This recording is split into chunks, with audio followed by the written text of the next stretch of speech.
నమస్కారం ఘంటారావానికి స్వాగతం. ముందుగా ప్రధానాంశాలు. రాష్ట్రంలో కోలాహలంగా నేతల నామినేషన్లు, భారీ ర్యాలీలతో తరలివెడుతున్న అభ్యర్థులు.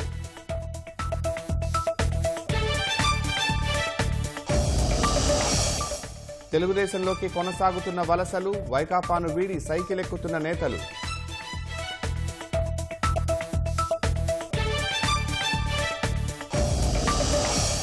వైకాపా అనుకూల పోలీసుల తీరు మార్చుకోవాలన్న బొండా ఉమా. ఈసీ నిబంధనలు ఉల్లంఘించిన వారిపై చర్యలు తప్పని హెచ్చరిక. పింఛన్ల పంపిణీలో మళ్లీ వికృత క్రీడకు సిద్ధమవుతున్న ప్రభుత్వం. ఏప్రిల్ నిబంధనలు మే నెలలో కొనసాగించే కుట్రలు. తైవాన్ను కుదిపేసిన భారీ భూకంపం, కుప్పకూలిన భవనాలు, కొనసాగుతున్న సహాయ చర్యలు.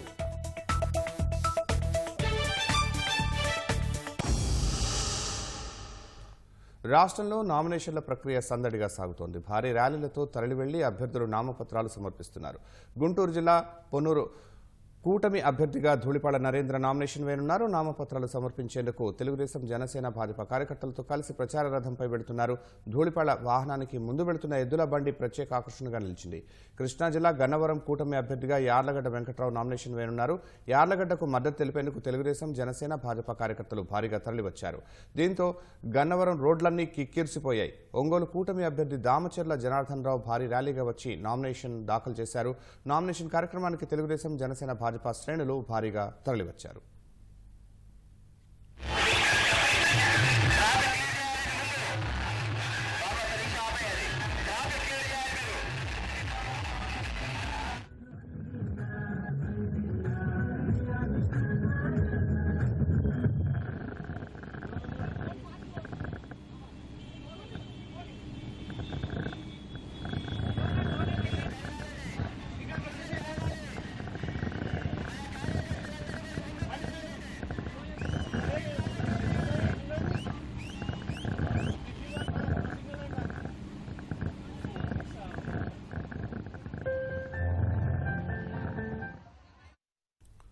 తెదేపా నేత సోమిరెడ్డి చంద్రమోహన్ రెడ్డి మాట్లాడుతున్నారు. ప్రత్యక్ష ప్రసారం ద్వారా చూద్దాం. నేను సర్వేపల్లి గురించి ఒక మాటలో చెప్పాలంటే 5 సంవత్సరాలు అరాచకాలు, దోపిడీ, అవినీతి, ఇక జైళ్ళకి పంపించడం. నా మీద ఇప్పుడు నేనే ఫైల్ చేశా 18 కేసులు. నా జీవితంలో ఒక కేసు లేదు, 18 కేసులు. ఎప్పుడన్నా చూసామా ఇటువంటి పరిస్థితి అంటున్నా నేను. సంవత్సరాలు మీరు చేసిన దోపిడీ, అరాచకాలకి ఒక ప్రతిఘటన. అప్పుడు సినిమా చూసాము, విజయశాంతి సినిమా ప్రతిఘటన సూపర్ హిట్ అయింది. అదే పరిస్థితి ఈరోజు సర్వేపల్లి నియోజకవర్గంలో నిన్ను ప్రతిఘటించేదానికి జనమంతా ఒకటి అయిపోయినారు. గ్రామాలు ఖాళీ అయిపోతున్నాయి. నువ్వు తట్టుకోలేవు ఈ ఎలక్షన్లో అని చెప్పేసి నేను మనవి చేస్తున్నా. నీ డబ్బు, అడ్డంగా సంపాదించిన డబ్బు, నిన్న మందు లాట్ దొరికింది, మందు దొరికింది. నీ ఎవరు, నీ మారు సుధాకర్ రెడ్డి ఎవరు, నీ బిజినెస్ పార్ట్నర్, హైదరాబాద్లో నీ రియల్ ఎస్టేట్లో పార్ట్నర్, నీ కంపెనీలో పార్ట్నర్ ఈరోజు అరెస్ట్ అయ్యి జైలుకి పోయినాడు. ఆ రోజు అదే కల్తీ మద్యం తెచ్చి 14లో గోవా కల్తీ మద్యం తెచ్చి వాళ్ళందరూ జైలుకి పంపించావు. జైల్లో అప్పు చనిపోయినాడు. నువ్వు నీ మనుషులు బెయిల్ తెచ్చుకొని బతికారు. ఈరోజు నేను ఒక్క విషయం తెలియజేస్తుంటా. అబౌట్ ఎ మంత్ బ్యాక్, నెల రోజుల క్రితం 3,000 కేసులు. ఒకటి రాయల్ ప్యాలెస్, 2 ఇంకేదో ఒక బ్రాండ్. ఆ 2 బ్రాండ్లు 33,000 కేసులు. అంటే దాదాపు 1,40,000 చిల్లర బాటిల్స్ నువ్వు డంప్స్ స్టాక్ చేసి ఉండవు. అందుకే నేను సర్వేపల్లి ప్రజలకు ఒక పిలుపిచ్చిన, మీరు ఆ మందు తాగనే వద్దు. గోవర్ధన్ రెడ్డి ఇచ్చిన మందు తాగొద్దు. అంతకుముందు 7 మంది చనిపోయినారు. డంప్స్ మొత్తం ఎక్సైజ్ డిపార్ట్మెంట్ కాల్ చేయాల్సిన పరిస్థితి వచ్చింది. ఆ పరిస్థితి తెచ్చుకోవద్దని చెప్పేసి నేను మళ్ళీ చెప్తుండా. ఒక ప్రతిఘటన సినిమా చూపించేదానికి సర్వేపల్లి నియోజకవర్గ ప్రజలు కాకాని గోవర్ధన్ రెడ్డికి ఒక సినిమా చూపించేదానికి సిద్ధపడ్డారని చెప్పేసి నేను తెలియజేస్తుండా. వరప్రసాద్ గారు ఐఏఎస్ ఆఫీసర్గా, ఎంపీగా, ఎమ్మెల్యేగా అనుభవజ్ఞుడు. ఈరోజు పార్లమెంట్ అభ్యర్థిగా మన ముందుకు వచ్చినాడు. ఆయన గెలుస్తాడు. కేంద్రం నుంచి నిధులు తేగలిగిన సత్తా ఉంది. ఇటు అధికారుల్లో ఇటు రాజకీయ నాయకుల్లో కలిసిపోగలిగిన నాయకుడు ఈరోజు మాకు వచ్చాడు. ఆయన కేంద్రంలో, నేను రాష్ట్రంలో నిధులు తెచ్చి ఈ జిల్లాని నెల్లూరు జిల్లాని మళ్ళీ ఏమైతే ఇరిగేషన్ ప్రాజెక్టుల దగ్గర నుంచి ఏమైతే ఆగిపోయినాయో, ఆ పెట్టుబడులు ఆగిపోయినాయో, పరిశ్రమలు ఆగిపోయినాయో వాటన్నిటిని తెచ్చి తీరుతామని చెప్పేసి నేను తెలియజేస్తున్నా. 2 సెట్స్ నామినేషన్ దాఖలు చేశాను. సబ్స్టిట్యూట్ అభ్యర్థిగా శృతి నామినేషన్ వస్తుంది. సబ్స్టిట్యూట్ అభ్యర్థిగా అంటే డమ్మీ అభ్యర్థిగా. అనంతపురంలో కూటమి ఎమ్మెల్యే అభ్యర్థి దగ్గుపాటి వెంకటేశ్వర ప్రసాద్ నామినేషన్ భారీ జనసందోహం మధ్య సాగుతోంది. రామ్నగర్ నుంచి తెలుగు తల్లి కూడలి అంబేద్కర్ విగ్రహం మీదుగా ర్యాలీ సాగింది. తెలుగుదేశం, జనసేన, భాజపా శ్రేణులు పెద్ద సంఖ్యలో ర్యాలీలో పాల్గొన్నారు. భారీ గజమాలతో దగ్గుపాటి వెంకటేశ్వర ప్రసాద్కు ఘన స్వాగతం పలికారు. కళాకారుల నృత్యాలు, డప్పు వాయిద్యాల నడుమ నామినేషన్ ర్యాలీ అట్టహాసంగా సాగుతోంది.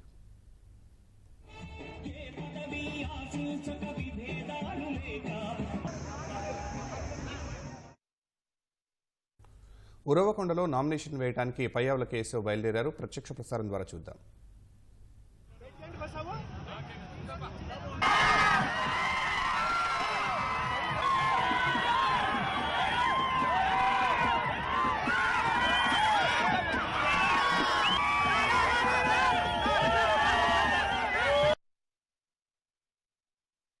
విశాఖ పశ్చిమ నియోజకవర్గం తెలుగుదేశం అభ్యర్థి గణబాబు నామినేషన్ దాఖలు చేశారు. ఎమ్మెల్యే నివాసం నుంచి ఆర్ఓ కార్యాలయం వరకు నాయకులు, కార్యకర్తలతో కలిసి భారీ ర్యాలీ చేపట్టారు. అంతకుముందు మసీద్లో నామినేషన్ పత్రాలు ఉంచి పూజలు నిర్వహించారు. రాష్ట్రం అభివృద్ధి జరగాలంటే చంద్రబాబును ముఖ్యమంత్రిని చేసుకోవాలని గణబాబు స్పష్టం చేశారు. ఎన్నికల్లో సైకిల్ గుర్తుపై ఓటు వేయాలని ప్రజలకు విజ్ఞప్తి చేశారు. వైకాపా అనుకూల పోలీసులు ఇకనైనా పార్టీ కండువాలు తీసి విధులు నిర్వహించాలని తెలుగుదేశం పొలిట్ బ్యూరో సభ్యుడు బొండా ఉమా హితవు పలికారు. తనను అక్రమ కేసులో ఇరికించే యత్నం చేసిన సిపిపై ఎన్నికల సంఘం తీసుకున్న చర్యలు చూసైనా ఇతర అధికారుల్లో మార్పు రావాలన్నారు. వైకాపా పరిధిలో కాకుండా ఈసీ పరిధిలో ఉన్నామని పోలీసులు గుర్తించాలని సూచించారు. మే 1న ఇంటి వద్దే పింఛన్లు పంపిణీ చేసేలా మార్గం సుగమం చేయాలని బొండా డిమాండ్ చేశారు. వాళ్ళకి ఎన్నికల నియమావళి వర్తిస్తుంది, ఉద్యోగస్తులకు కూడా ఎన్నికల నియమావళి వర్తిస్తుంది. వైసీపీ కండువాలు కప్పుకొని పనిచేస్తున్న కొంతమంది పోలీస్ అధికారులకి ఈ మినిమము పరిజ్ఞానంతో పనిచేయండి, లేకపోతే మీరు కూడా విధుల నుంచి తప్పించబడతారు. ఎవరిని మా జోలికొస్తే ఊరుకునే ప్రసక్తి లేదు. ఇంకా సెంట్రల్ నియోజకవర్గంలో ఒక ఏసీపీ, ఒక సిఐ తనకి పోస్టింగ్ ఏమిచ్చాడనే కృతజ్ఞతతో వైసీపీ అభ్యర్థికి అనుకూలంగా తప్పుడు నిర్ణయాలు తీసుకొని తెలుగుదేశం పార్టీ నాయకుల్ని పోటీ చేస్తున్న అభ్యర్థి అయిన నన్ను ఇబ్బంది పెడుతున్నారు. వీళ్ళిద్దరూ కూడా కొత్తగా వచ్చారు ఈ నియోజకవర్గానికి. వెల్లంపల్లి సీను పోస్టింగ్ ఏమిచ్చాడు వీళ్ళిద్దరికి. స్వామి భక్తి చాటుకోవటం కోసం వీళ్ళు జీ హుజూర్ అంటూ వాళ్ళకి సెల్యూట్లు చేస్తూ మమ్మల్ని ఇబ్బంది పెడతా ఉన్నారు. పోటీ చేస్తున్న అభ్యర్థి అయిన నన్ను ఆర్ఓ గారికి ప్రచారానికి పర్మిషన్ ఇవ్వమని పెడితే, నామినేషన్ వేసిన తర్వాత ప్రచారానికి అనుమతి ఇవ్వమని పెడితే ఈ ఇద్దరు పోలీసు మహాశైలు, నార్త్ ఏసీపీ, నున్న సిఐ ఇద్దరు కూడా పోలీసు అనుమతిని రిజెక్ట్ చేస్తున్నామని చెప్పి ఆర్ఓకి చెప్పారు. ప్రచారానికి కూడా అభ్యర్థికి అనుమతి ఇవ్వనటువంటి పరిస్థితి దేశంలో కానీ ప్రపంచంలో కానీ ఎక్కడన్నా చూసామా అని అడుగుతా ఉన్నా. ఏ నిమిషంలో ఎవరింటి ముందు ఉంటామో వాళ్ళ డోర్ నెంబర్ ఇవ్వాలంట, వాళ్ళ రూట్ ఇవ్వాలంట. అలాగే నా 30 సంవత్సరాల రాజకీయ జీవితంలో ఏ రోజు కూడా ఇలాంటి పనికి మాలిన నిబంధనలు పెట్టిన పోలీసు అధికారులను చూడలేదు. ఇది తప్పు, ఇది దుర్మార్గం. ఈరోజు మళ్ళా స్టేట్ ఎన్నికల కమిషన్ కలిసి వీళ్ళిద్దరిని విధుల నుంచి తప్పించమని మొన్న 16వ తారీఖు ఒక లేఖ ఇచ్చాం. వీళ్ళిద్దరి మీద కంప్లైంట్, మళ్ళా ఈరోజు సెకండ్ కంప్లైంట్ ఏసీపీ, సిఐ నున్న ఇద్దరి మీద ఇస్తా ఉన్నాం. రెండో అంశం, రేపు 1వ తారీఖు పింఛన్లు ఏదైతే రాజకీయ ప్రయోజనాలతో ఈ వైసీపీ ప్రభుత్వం ఇంటి వద్దకు ఇవ్వకుండా వాలంటీర్లు లేరు అనే కారణంతో ఇంత మొండు టెండర్లో సచివాలయాలకు పిలిపించి పెన్షన్ ఇవ్వటం వల్ల దాదాపు రాష్ట్ర వ్యాప్తంగా 30 మంది చనిపోయారు. ఇది వైసీపీ ప్రభుత్వం చేసిన హత్యలే. సెర్ఫ్ CEO మురళీధర్ రెడ్డిని వెంటనే ఆయన్ని కూడా ఆ పోస్టు నుంచి తప్పించాలి. రేపు 1వ తారీఖు ఇచ్చే పింఛన్లు డోర్ టు డోర్ ఇళ్ల వద్దకే తీసుకెళ్లి ఎండాకాలంలో వికలాంగుల్ని, వితంతుల్ని, వృద్ధుల్ని ఎవరిని కూడా ఎండబారిన పడకుండా ఇంటి దగ్గరే పింఛన్లు ఇవ్వమని Telugu Desam party central election commissioner గారికి ఈరోజు ఫిర్యాదు చేస్తున్నాము. మా అభ్యర్థిని పరిశీలించి చీఫ్ సెక్రటరీకి స్పష్టమైన ఆదేశాలు ఇచ్చి డోర్ టు డోరు ఇవ్వాలి. ఈ డోర్ టు డోరు పెన్షన్ అడ్డుపడిన సెర్ఫ్ CEO మురళీధర్ రెడ్డిని ఆ పోస్టు నుంచి తప్పించాలి. దానికి కూడా ఎన్నికల సంఘానికి ఫిర్యాదు చేస్తున్నాము. అనంతపురం జిల్లా ఉరవకొండ తెలుగుదేశం ఎమ్మెల్యే అభ్యర్థిగా పయ్యావుల కేశవ్ నామినేషన్ దాఖలు చేశారు. ఉరవకొండ రిటర్నింగ్ కార్యాలయంలో నామపత్రాలు సమర్పించారు. నామినేషన్ కార్యక్రమానికి ఉరవకొండ నియోజకవర్గ వ్యాప్తంగా భారీగా తెలుగుదేశం నాయకులు, కార్యకర్తలు తరలివచ్చారు.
పరిపాలన మాకు వరం, నీ వల్లే ఈ రాష్ట్రపు సంక్షేమం సత్యం నిత్యం సఫలం. జనగణ మంగళ నాయకుడా ఘనమగు చరితల. వినుకొండ తెలుగుదేశం అభ్యర్థిగా జీవి ఆంజనేయులు నామినేషన్ వేసేందుకు ర్యాలీగా తరలివెళ్తున్నారు. ర్యాలీలో కూటమి అభ్యర్థులు పాల్గొన్నారు. తెలియని సేవకుడా యువన వ్యాంధ్రకు ప్రగతిని చూపర సాధకుడా వైతాళికుడా.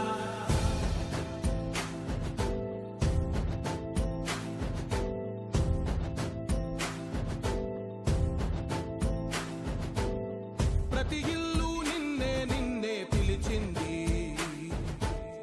ప్రతి గడప నీకే స్వాగతమంటోంది, ప్రతి మనసు నువ్వే గెలవాలంటోంది. పెద్ద కొడుకు నీవై తోడున్నావో చాలు, జరుగుతుంది మాకు మేలు మేలు. ఇంటి పెద్ద నీవై నిలిచి ఉంటే చాలు, వెళ్ళి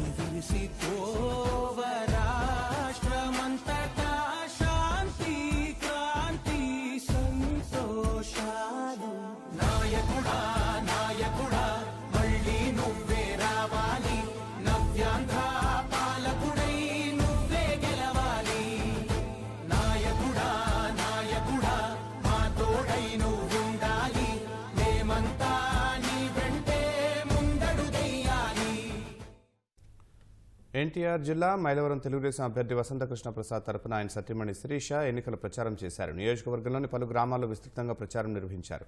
జి కొండూరు, ఇబ్రహీంపట్నంలో స్థానిక నేతలు మహిళలతో కలిసి వివిధ వార్డుల్లో ప్రచారం చేపట్టారు. తెలుగుదేశం సూపర్ 6 పథకాల గురించి ఓటర్లకు వివరించారు. ఎమ్మెల్యేగా వసంతకృష్ణ ప్రసాద్, ఎంపీగా కేశినేని శివనాథ్ను గెలిపించాలని విజ్ఞప్తి చేశారు. ఎన్నికలు సమీపిస్తున్న వేళ వైకాపా నుంచి తెలుగుదేశంలోకి భారీగా చేరికలు కొనసాగుతున్నాయి.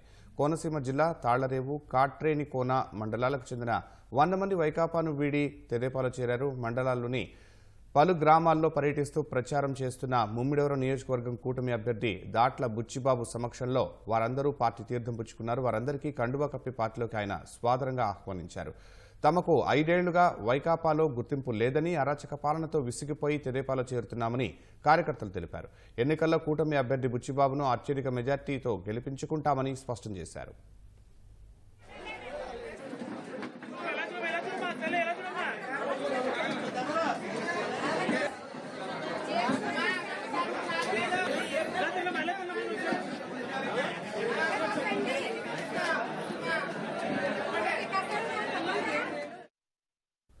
వివేక హత్య కేసులో అప్రూవర్ దస్తగిరికి భద్రత పెంచారు. పులివెందుల అసెంబ్లీ స్థానానికి రేపు దస్తగిరి నామినేషన్ వేయబోతున్నారు. ముఖ్యమంత్రి జగన్ కూడా పులివెందులలో నేరుగా నామినేషన్ సమర్పించనున్నారు. ఈ తరుణంలో దస్తగిరికి ఇవాళ రేపు భద్రత పెంచారు. 10+10 భద్రత ఏర్పాటు చేశారు. మొదట ఇవాళ నామినేషన్ వేయాలని దస్తగిరి ముందుగా నిర్ణయించుకున్నారు. తెదేపా అభ్యర్థి బీటెక్ రవి కూడా ఇవాళే నామినేషన్ వేస్తున్నారు. ఈ సందర్భంగా బీటెక్ రవి నిర్వహించే ర్యాలీలోకి వైకాపా కార్యకర్తలు ప్రవేశించి తనపై రాళ్ల దాడి చేయాలని కుట్ర పన్నినట్లు సమాచారం అందిందని దస్తగిరి చెబుతున్నారు. అందుకే తన నామినేషన్ దాఖలు కార్యక్రమాన్ని రేపటికి మార్చుకున్నట్లు తెలిపారు. జగన్ నామినేషన్ వేసినప్పుడే తాను కూడా వేయాలని నిర్ణయించుకున్నట్లు స్పష్టం చేశారు. దేనికి భయపడబోనని, ధీటుగా ఎదుర్కొంటానని దస్తగిరి తెలిపారు. నేను 25న జగన్మోహన్ రెడ్డితో పాటే నామినేషన్ వేయాలని అనుకున్నాను. చేస్తాను కూడా, వేస్తాను కూడా. ఒక సామాన్యునితో పెట్టుకుంటే జగన్మోహన్ రెడ్డి సీఎం అయినా సరే కిందికి దిగాల్సిందే అని చెప్పి ఈ రోజున నేను ఆ ట్రెండ్ సెట్ చేసేదానికే రాజకీయంలోకి దిగిన. జగన్మోహన్ రెడ్డి నాకు, అవినాష్ రెడ్డి కావచ్చు, జగన్మోహన్ రెడ్డి కావచ్చు, ఈ రోజున నాకు నా దగ్గరికి వచ్చే మనుషులను కానీ, నేను పిలుచుకున్న నా నామినేషన్ ప్రక్రియ కాబట్టి నేను నా వ్యక్తిగత మనుషులను కానీ, నా యొక్క సంబంధించిన కార్యకర్తలు కానీ పిలుచుకున్న తరుణంలో బైకులు కానీ, కార్లు కానీ ఎక్కడా కూడా పెట్టకూడదు, ఇంకొకటి కూడా ఎక్కడా కూడా నిలబెట్టి మాట్లాడకూడదు అని చెప్పి ఆంక్షలు పెట్టి ఈ రోజున నా గొంతు నొక్కే విధంగా ప్రయత్నిస్తూ ఉన్నాడు జగన్మోహన్ రెడ్డి. నీ అధికార బలం, అధికార మదం ఎంత ఉన్నా కూడా తగ్గే పరిస్థితి లేదు. నాకు నామినేషన్కి వచ్చే కార్యకర్తలకు కానీ, బైకులకు కానీ, కార్లకు కానీ ఎటువంటి ఇబ్బంది చేసినా కూడా మర్యాద ఇచ్చేది లేదు, ఎవరిని కేర్ చేసేది కూడా లేదు. అయితే ఈరోజు మీసం మెలేజ్ చెప్తానా, ఈరోజు నీ మీద ఖచ్చితంగా కూడా నేను గెలుస్తాననే మంచి నిర్ణయంతో, మంచి నమ్మకంతో నేను ఈ రోజున జై భీమ్రావ్ భారత్ పార్టీ తరఫున ఎమ్మెల్యేగా నిలబడినా. ఖచ్చితంగా కూడా మంచి నీకు పోటీ ఇస్తానని చెప్పి జగన్మోహన్ రెడ్డికి సవాల్ చేస్తాను. ఈ రోజున న్యాయపరంగా ప్రజా కోర్టులో తేల్చుకోవాలని చెప్పి ఈ రోజున ప్రజల ముందుకు రావడం జరుగుతుంది. ఈ రోజున గట్టి పోటీ దస్తగిరి వర్సెస్ జగన్మోహన్ రెడ్డి అన్నట్టుగానే ఉంటుందని నేను భావిస్తాను. ఎన్టీఆర్ జిల్లా నందిగామలో వైకాపా అభ్యర్థి మొండితోక జగన్మోహన్ రావు నామినేషన్ సందర్భంగా అడుగడుగునా వైకాపా నేతలు ఎన్నికల కోడ్ ఉల్లంఘించారు. వైకాపా కార్యకర్తలు ఇష్టారాజ్యంగా వ్యవహరిస్తున్నా పోలీసులు పట్టించుకోవట్లేదని స్థానికులు మండిపడ్డారు. ఎన్నికల అధికారి ఉన్నప్పటికీ మున్సిపల్ కార్యాలయాన్ని వైకాపా నాయకుల వాహనాల పార్కింగ్కు వినియోగించడంపై ప్రతిపక్ష నాయకులు ఆగ్రహం వ్యక్తం చేశారు. రోడ్డుకు ఇరువైపులా వైకాపా రంగులు వేయడం, అనుమతులు లేకుండా డీజే వాహనాలను వినియోగించడంపై విమర్శలు వెల్లువెత్తుతున్నాయి.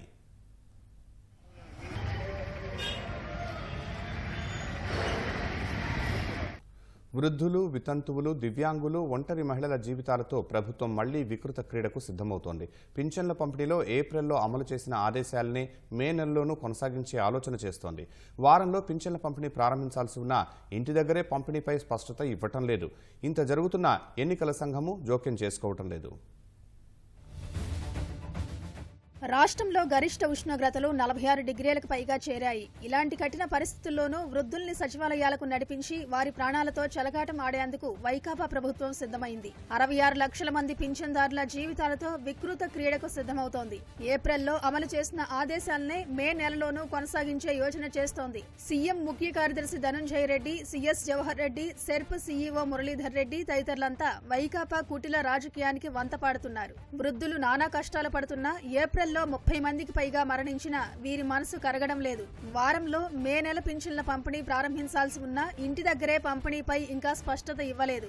ఏప్రిల్లో పింఛన్ల పంపిణీ సందర్భంగా వృద్ధుల్ని మండుటెండల్లో సచివాలయాలకు రప్పించి నరక యాతన పెట్టారు. ఇప్పుడు అలాగే వృద్ధుల జీవితాలతో ఆటలాడుతూ మానసిక ఆందోళనకు గురిచేస్తున్నారు. ఇంత జరుగుతున్నా ఎన్నికల సంఘము జోక్యం చేసుకోవట్లేదు.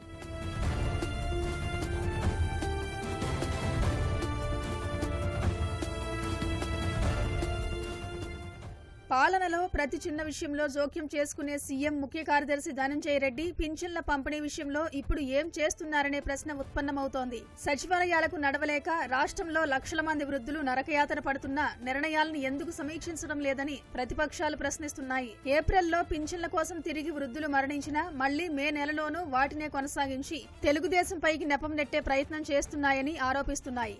ఆయనకు ఇంకా వైకాపా రాజకీయ ప్రయోజనాలే ముఖ్యమని ఆరోపిస్తున్నాయి. తమ నిర్లక్ష్యం వల్ల ఏప్రిల్లో వృద్ధులు మరణించినా సీఎస్ లోనూ మార్పు వచ్చినట్లు కనిపించడం లేదు. పరిస్థితిని చక్కదిద్దాల్సిన బాధ్యతను ఆయన ఎందుకు తీసుకోవడం లేదనే ప్రశ్నలు వినిపిస్తున్నాయి. పింఛన్దారుల ఇబ్బందులకు కారణమైన సీఎస్ ను పదవి నుంచి తప్పించాలని డిమాండ్ చేస్తూ ప్రతిపక్షాలు ఈసీకి ఫిర్యాదు చేసినా ఆయన తన వైఖరిని ఎందుకు మార్చుకోవడం లేదు. అసలు సజావుగా సాగాల్సిన పింఛన్ల పంపిణీలో ఇన్ని సమస్యలకు కారణం మురళీధర్ రెడ్డి నిర్ణయాలే. ప్రతిపక్షాలు, వివిధ ప్రజా సంఘాలు ఆయన వైపే వేలెత్తి చూపిస్తున్నాయి. వృద్ధుల్ని సచివాలయాలకు రప్పించాలనే ఆలోచన చేసింది సీఎం ముఖ్య కార్యదర్శి ధనంజయ రెడ్డి, మురళీధర్ రెడ్డిలే. అదే 30 మందికి పైగా వృద్ధుల మరణాలకు దారితీసింది. కనీసం మే నెలలో అయినా ఇళ్ల వద్దే పంపిణీ చేస్తే తమపై పడిన మత్సను వారు కొంతైనా తుడిచేసుకునే అవకాశం లభిస్తుంది. అలా కాకుండా ఇప్పటికీ వైకాపా సేవే ముఖ్యమనుకుంటే మరింత మంది వృద్ధుల ప్రాణాల్ని ప్రమాదంలోకి నెట్టిన పాపం ఆయనదే అవుతుంది.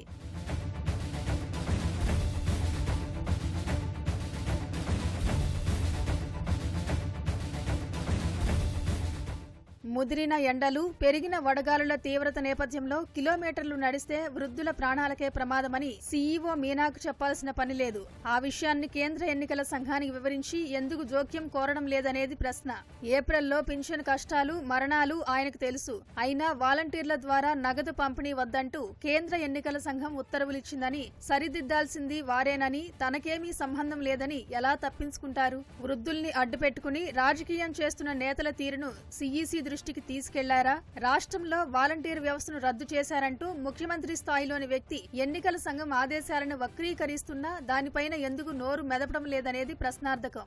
ఇంటి దగ్గర పింఛన్ల పంపిణీని తెదేపా అడ్డుకుంటోందని, వైకాపాకు ఓటెయ్యకపోతే ఇంటి దగ్గరకు పింఛన్లు అందవని తాము పదే పదే చెబుతున్న అబద్దాలు నిజమే అని నమ్మించాలంటే మే నెలలోనూ సచివాలయాలకు నడిపించడం, పంపిణీలో జాప్యం చేయడమే మార్గంగా వైకాపా భావిస్తోంది. మే నెలలో 4-5 రోజుల పాటు వృద్ధుల్ని ఇబ్బందులు పెడితే తప్పంతా తెదేపా మీదకు నెట్టేయొచ్చని, ఓట్లు దండుకోవచ్చనేది ఆ పార్టీ వ్యూహం. మంచాలపై వృద్ధుల్ని తరలించడం ద్వారా కార్యకర్తలు ఎవరైనా తప్పుదారిలో నడుస్తుంటే అడ్డుకోవాల్సిన జగన్ తానే శవరాజకీయం చేస్తున్నారు. చంద్రబాబే తన మనిషి నిమ్మగడ్డ రమేష్ ద్వారా ఎన్నికల సంఘానికి ఫిర్యాదు చేయించి వాలంటీర్ వ్యవస్థను రద్దు చేయించారని, ఇంటి దగ్గర పింఛను ఇవ్వకుండా అడ్డుకున్నారని ప్రచారం చేస్తున్నారు.